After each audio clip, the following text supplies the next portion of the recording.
விக்கிரவாண்டியில் நடைபெற்ற பாமக பொதுக்கூட்டத்தில் வந்து 2026 தேசிய ஜனதா கூட்டணி வந்து கண்டிப்பாக ஆட்சி அமைக்கும் அப்படின்றாங்க. இப்போ இந்த 40 நாடாளுமன்ற தேர்தலுக்கு முன்னால் கூட நாங்கள் 26 இடத்துல நாங்கள் ஜெயிச்சிருவோம், 16 இடத்துல ஜெயிச்சிருவோம், 10 இடத்துல இப்போ ஜெயிச்சிட்டோம் அப்படின்னு அந்த கூட்டணி கட்சியிலேருந்து அத்தனை தலைவர்களும் தேர்தல் பிரச்சாரத்தில் அவர் பேசினார்கள். தேர்தல் பிரச்சாரத்தில் நம்பி கூட்டுவதற்காக தொண்டர்களை பேசுவது என்பது வாடிக்கையான உண்டு.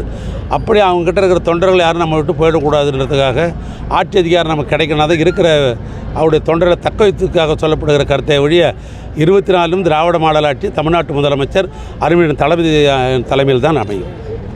கூட்டத்தெல்லாம் வந்து அம்மையார் ஜெயலலிதா புகைப்படம் போட்டு வாக்கு சேகரிக்கிறாங்களா, அதை பற்றி உங்களுக்கு இறந்துவிட்ட தலைவர்கள் ஏன் போடக்கூடாதுலாம் சொல்ல முடியாது. இறந்துவிட்ட தலைவர்களை யாருனாலும் என்னாலும் போடுவாங்க. ஆனால் வாக்காளர்கள் தெளிவாக இருக்கிறார்கள், இந்த ஆட்சிக்குத்தான் ஓட்டு போடுன்றதில் தெளிவாக இருக்கிறார்கள். நான் ஏற்கனவே கூட கடையம் ஊராட்சியில் நான் தேர்தல் பிரச்சாரத்தை மேற்கொள்ளும்போது கூட ஒரு கருத்து என்னிடத்தில் கேட்டாங்க. நான் அந்த கருத்தையே சொன்னேன். அப்படி போடணும் அப்படின்னு முடிவு பண்ணாக்கா திராவிட இயக்கத்தை சார்ந்த ஓட்டுகள் திராவிட இயக்கத்துக்கு தான் வரும். ஏன்னா அதிமுகவில் இருப்பவர்கள் அண்ணாவின் பெயரை தான் சொல்லுகிறார்கள், அண்ணாவுடைய கொடியை தான் வைத்திருக்கிறார்கள்.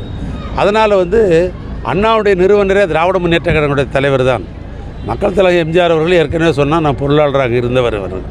அதோடு மட்டுமல்ல பரங்குமையிலே உதயசூரில் 2 முறை வென்றவர். அதனால் அதனுடைய தொண்டர்கள் தேர்தல் அந்த கட்சி நிற்காத காரணத்தினால் அவருடைய தாக்கங்கள் திராவிட முன்னேற்ற கழகத்துக்கு தான் போடணும், அது அண்ணாவால் உருவாக்கப்பட்ட இயக்கம் அப்படின்ற எண்ணம் இருக்கிறது. அதோடு மட்டும் இல்லை தமிழ்நாட்டு முதலமைச்சரை பொறுத்தளவுக்கு அவர் பாகுபாடு பார்க்காத முதலமைச்சர் என்பது அதிமுக நண்பர்களை சொல்லுகிறார்கள். அப்போ அவர் போடுகிற திட்டங்கள் எதுவாக இருந்தாலும் அவருடைய இல்லம் தேடியும் போகிறது. அது இல்லம் தேடிய கல்வியாக இருந்தாலும் சரி, அதேபடி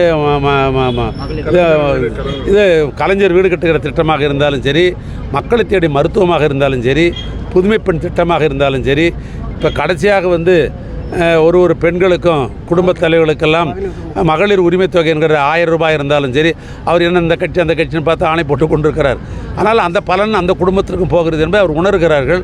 அதனால் அவங்களும் இந்த திராவிட இயக்கமான திமுக ஓட்டு போடணும் தான் நினைக்கிறாங்க. தான் உண்மை நிலை. நான் 1ஆம் தேதியிலிருந்து இங்கே தேர்தல் பணியை ஆற்றிக் கொண்டிருக்கிறேன். களம் வெற்றி களமாக அமைந்திருக்கிறது. இந்த தேர்தலை பொறுத்தலும் நிச்சயமாக 100% அன்னூர் சிவா அவர்கள் பெருவாரியான வாக்கு வித்தியாசத்தில் வெற்றி பெறுவது என்பது ஒரு நிச்சயிக்கப்பட்ட தேர்தலாக தான் இது அமைந்திருக்கிறது. அதுக்கு காரணம் தமிழ்நாட்டு முதலமைச்சர் அருமையான தளபதி அவர்கள் திராவிட மாடல் ஆட்சியில் கொண்டு வந்த திட்டங்களெல்லாம் இல்லம் தேடி அத்தனை திட்டங்களும் சென்றிருக்கிறது. ஆனால் அன்பு சகோதரருடைய வாக்கு சதவீதம் என்பது கூடுதலாக கிராம பகுதியில் இருக்கிறது.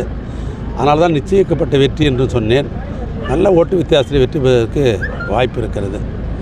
பொதுவாக சென்ற தேர்தலில் மாற்றுக் கட்சிக்கு ஓட்டு போட்டவர்கள் கூட சிலர் நான் நேரடியாக சந்தித்து கேட்கிற பொழுது இல்லை அது இந்த ஆட்சிக்கு தான் ஓட்டு போடணும், ஏன்னா ஆளுங்கட்சிக்கு ஓட்டு போட்டால் தான் எங்களுடைய தொகுதி வளர்ச்சி பெறும், அதனால் நான் இப்போ தான் ஓட்டு போட போகிறோம் அப்படின்ற ஒரு கருத்தை பரவலாக சொல்கிறாங்க. அதனால தான் சொல்கிறேன், நல்ல வித்தியாசத்தில் வெற்றி பெறுவார். நிச்சயிக்கப்பட்ட வெற்றியாக தான் இது அமையும்.